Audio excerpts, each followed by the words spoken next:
Hi, everyone. Thanks for joining and welcome back to Wall Street Silver. Joining us today is Jeff Clark, Senior Analyst at goldsilver.com. Thank you for joining us, Jeff. Hey, it's great to be with you guys. Finally, we get to do an interview together. I've been looking forward to this. And as you guys know, Mike Maloney's a big fan of you and your work and your effort, the movement. So Mike Maloney said to tell you guys hi too and keep going. Now, Jeff, you're an expert in the silver market and more specifically, you're a mining analyst, correct? Yeah, I mean, most of my work's with Mike and the gang there at goldsilver.com, but I wasn't getting that itch scratched with the mining equities. So I sometimes write occasionally for Silver Chartist too, but I love covering it, even if it's in my own time. So it's been great. Where is silver headed, Jeff? So I did this at the Silver Symposium, and all these prices is just based on what has happened before in history. That's all this is. So you can see there at the top, the average of all the bull spikes in silver. Silver has had a number of spikes since the 1970s. I measured them all. They're in that talk, but I just averaged all the ones that occurred during bull markets. So yes, silver does spike in bear markets too, but I just averaged the bull market ones, and that would imply a silver price of $85. If it matched the 1980 spike back then, 1979, 1980, it'd be $252. If you adjust it for the CPI, CPI, that's what I meant. Yeah. It'd be just on that alone, it'd be $175. If it matched the S&P 500 ratio in 2011, so it's a ratio, so it's two moving parts, right? So where they meet in the middle in 2011 would imply a price of $93 today. If it did the same thing and matched in 1980, the middle price would be over $500 an ounce. If it matched GDP growth since 1980, just to match GDP growth, silver should be $400 an ounce. And then if 2% of MZM is the broadest measure we have of the currency supply today. If 2% of just 2% came into silver, the price would have to go to $250. So, and like I say there, Mike has made a big point about, hey, there's not very many funds. There's a few in gold, but there's hardly any in silver. So what happens when institutional funds start to move into silver? What happens to the price then? And, given how small this market is, that implies one thing, much higher prices. So, and then Rick Rule, I love this quote from him. Hey, if silver merely returns to its mean, the price triples. And I think we all know what Keith Neumeyer thinks about silver. Yeah. CEO of First Majestic. He thinks triple digit silver is headed our way. So, so you can see the common theme there with all those is record high prices. So I think that is a reasonable, assumption to make. It's not a guarantee, but hey, just based on the math, like I said, record high silver prices are probably coming in this cycle. Well, let's get into, we wanted to talk with you on this video about your 10-bagger picks. I attended a presentation you did in New Orleans that I really, really enjoyed. And I wanted to get you on our YouTube channel to talk about some of these picks because it's, let's qualify this statement. This is, these are risk, right? These are exploration stage companies. And, but to get a 10-bagger or a 20-bagger type of return, you have to start with small market caps, right? You can't, you're much more unlikely to get a 10-bagger on something that's already $1 billion, right? In this sector. Yeah. Hey, I love Newfound Gold. Hats off to them and hats off to anybody who bought the stock. But would you buy it now and expect it to do a 10x or 20x? Probably not. The market cap of that thing in Canadian is like 1.6 billion. You're going to have much better odds if you find the next Newfound Gold. That's what I focused on in this talk. Yeah. And as you can see in that slide there, we've seen that before. These are all just juniors and explorers from before 1979, 1980, 23x. Hemlo, that was a discovery in the Hemlo area back then. Gold and silver prices were flat, but the juniors around there did 40x. a bunch of discoveries back there in the 90s, did 38x. Yeah. And you probably remember, if you're at the talk, I threw out a coin to someone who could name the company that Doug Casey actually made 100x on in one of his own stocks. And it was BRC Minerals. Oh yeah, of all you things, the big fraud, his timing was perfect, right? Yeah. He bought it at $1 and he started selling, I think he told me around 75 or so, up to 90, and I think he got to 100. Wow. And then he got out before the fraud became known. And so yeah, he made up to 100x on BRC of all things. But you know what? There's a good point there. You can make a lot of profit on a gold or silver mining stock without necessarily knowing if it's going to become a mine or before it even does become a mine. They're going to run up if there's a big discovery. So, that's what we might have with some of these ones that we'll go over. So we're going to do 3 silver stocks here. And the first one, your first 2 are going to be the 10 baggers on your list. And then we're going to cover a 20 bagger potential stock that you have. And so everyone should, stick around for all 3 because this is going to be good. All right. So our first one that you have on the list, BlackRock Silver. And this is Andrew Pollard's company in Nevada, which is a great jurisdiction. Why do you like BlackRock, and why do you think it has 10 bagger potential? Well, first of all, the market cap is really low in the stock, but I like it because it's a silver dominant project. It's in an area, Tonopah in Nevada, that used to actually be the site of a minor silver rush back in the day. So old timers worked back then. They were mining high grade silver with picks and shovels, literally. And so BlackRock comes along and they're applying modern techniques to this. We know there's silver there. Where's the best place to find silver? Where it's been found before. So that's what they're doing, is they're applying modern exploration techniques, drilling mostly, but even geophysics and geochem and all this stuff. So they're able to see, just how much more is there. And that's what they're finding so far, is they're finding high grade stuff. Like the slide says there, they found 10 mineralized veins already, and they're measuring the results. At least the last intercepts they reported weren't measured in grams or ounces, but in kilograms per ton. So it's all open. There's a lot more news ahead for them. But there's another reason I like the stock. And one thing I do, and of course everybody says that people first, you got to look at the people, and I do that. And so I didn't ask this management team what they thought about themselves. I asked other people what they thought of the management team at BlackRock. And there's a geologist who I'll leave unnamed, who's my favorite guy in the industry, honest as the day is long. And he will tell you what he thinks. And he's extremely experienced, been very successful. He works in Nevada. So I asked him about this management team, and he had nothing bad to say. They're tops in his book. They know what they're doing. There was a lot of praise, and I thought, that really, these guys know what they're doing. So if you want to start with top management and you want to look for a project that's been in an area where they found a lot of silver before, this is starting to check off a lot of boxes. So another thing I like about this is, as you can see down there near the bottom, First Majestic has bought BlackRock Silver twice. They've invested in this stock twice. The first time it was 1.25 million, I believe, 1.3, something like that.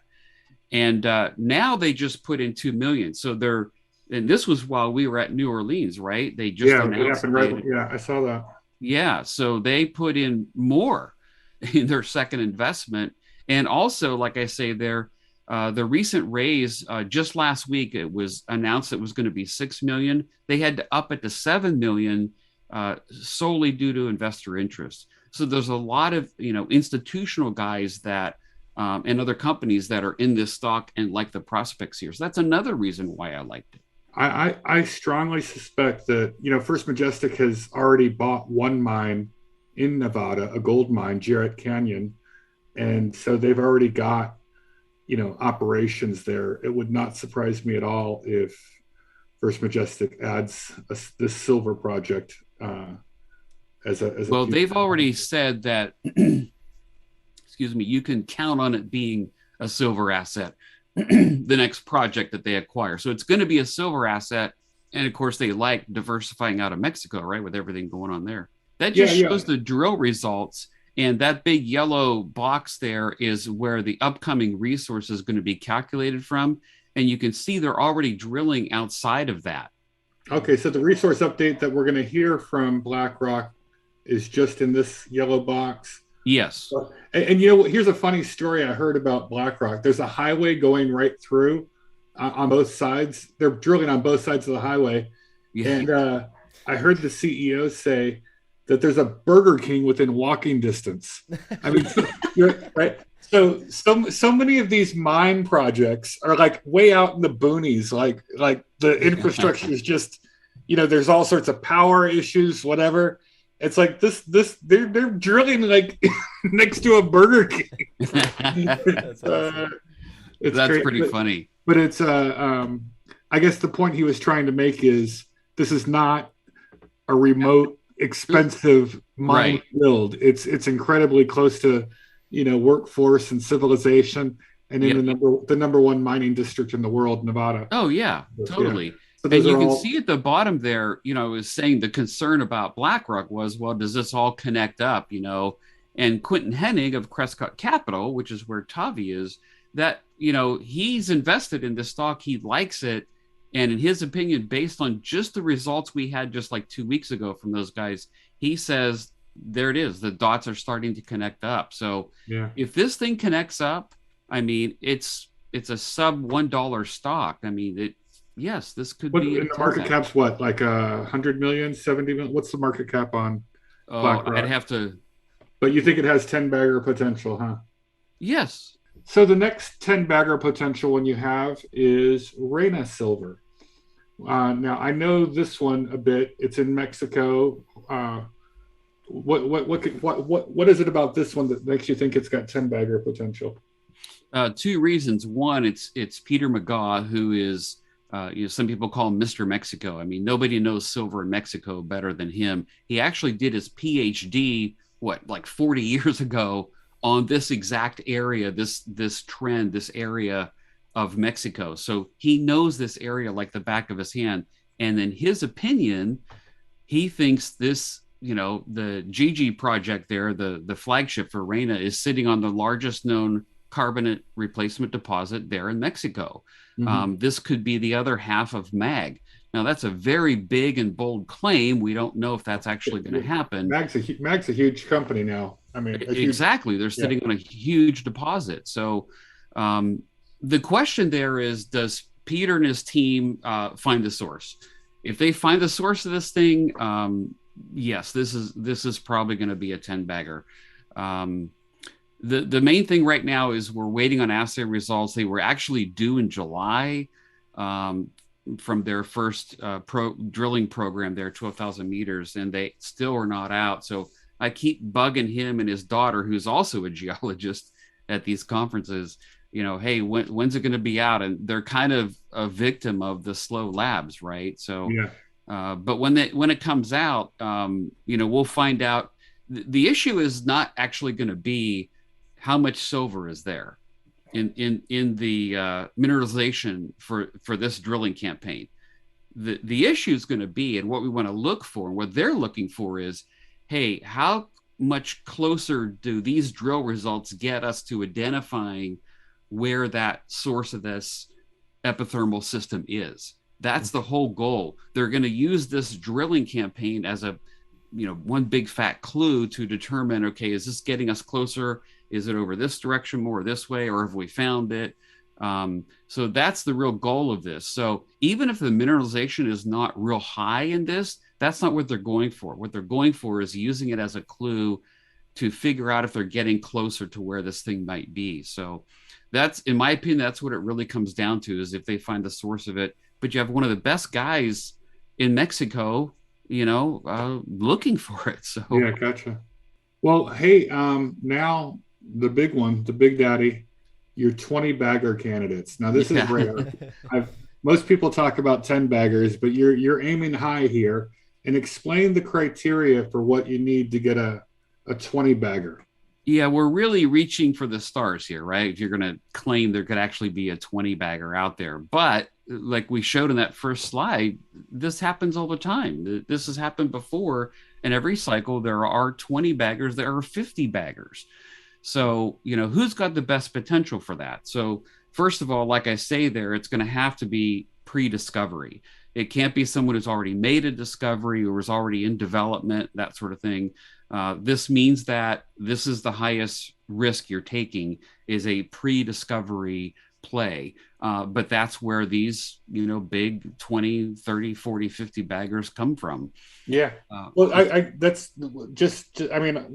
I'm not licensed or anything. This is just me and Ivan are just a couple amateurs on YouTube, making some YouTube videos. So with that disclosure for everyone, your pick as a potential, not a guaranteed, a potential 20 bagger in the silver mining space, let me find the slide, is Silver HAMR.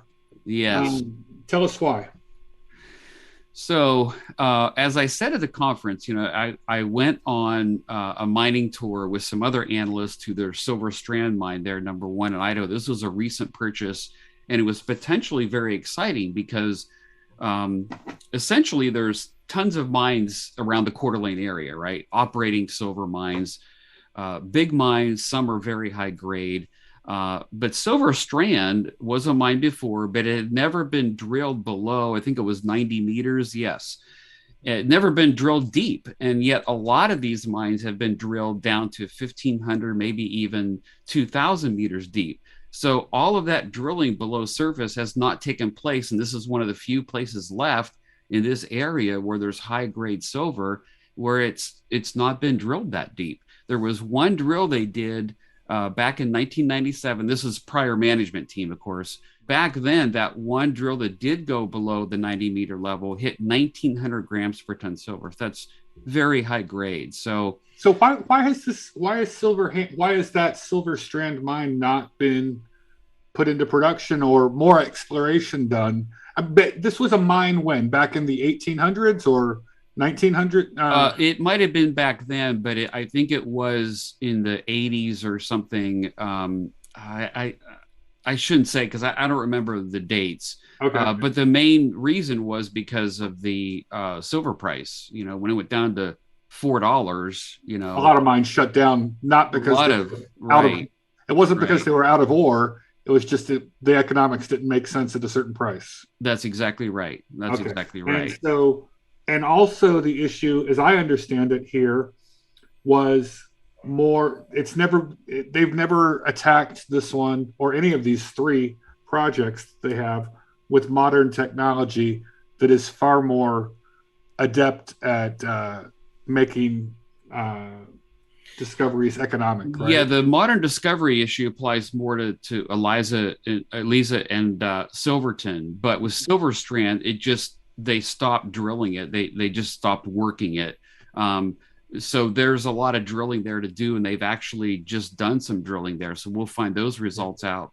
Probably. I did talk with the CEO of this company, Morgan. I can't pronounce his last name. I'm sorry, Morgan. Morgan Lekstrom. Yeah. Okay. Yeah, he has some great experience. I like his background. He's a mine builder.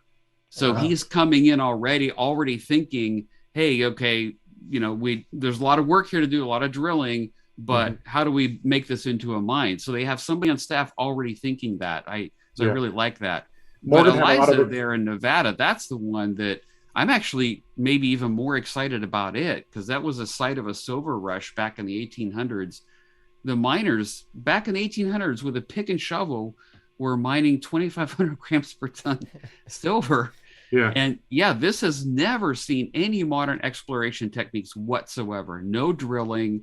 They're mapping it. They might be done mapping it by now, but they're mapping and sampling it now, and then they'll put that together to come up with a drill plan. And that's one they can drill in the winter. So we'll probably see a drill campaign starting in Q1, I would imagine. Back then in the 1800s for Eliza, Nevada, they would just find something at the surface and then just start digging at it, right? And just follow it as they dig. They didn't have any modern, above ground techniques to analyze it or do the, deep drilling from different angles to, identify in advance where the veins were. They just dug, and they really were only scratching the surface of these things. They didn't really have the technology to go super deep. Whereas now, there's mines that go kilometers deep, and a lot of these vein systems do go down that deep. And so it's just a function of, all right, we know there was silver there. They only scratched the surface back in the 1800s. All right, let's go apply what we know now at some of these older areas that no one's ever really developed, right? Yeah, that's exactly right. And you'll see a fault going through the system, right? And most of the mining back then was done on the north side of the fault. That's where the silver was literally at surface you could get at with a pick and shovel. But below the fault, on the south side of the fault, there was a small mine there, had some small operation, but there was a lot of cover there. And what we mean by that is, dirt material that is not ore. Okay, it's not mineralized. And so when they started digging there, that was going to be too much work for them back in the day with just a pick and shovel. So they abandoned it. And yet there are documents that Silverhammer has found back then that showed just how high grade that was back then, and that the south side of the fault might actually have higher grades, especially when you drill down a little bit, than what the north side of the fault had. If that's true, there's so much potential there, both still at surface and underground. So yeah, if we we could see some drilling results with 3 kilograms per ton potential there if the south side is, as you say, even more rich than the other side of the fault. They're sitting on 3 major, highly prospective silver projects.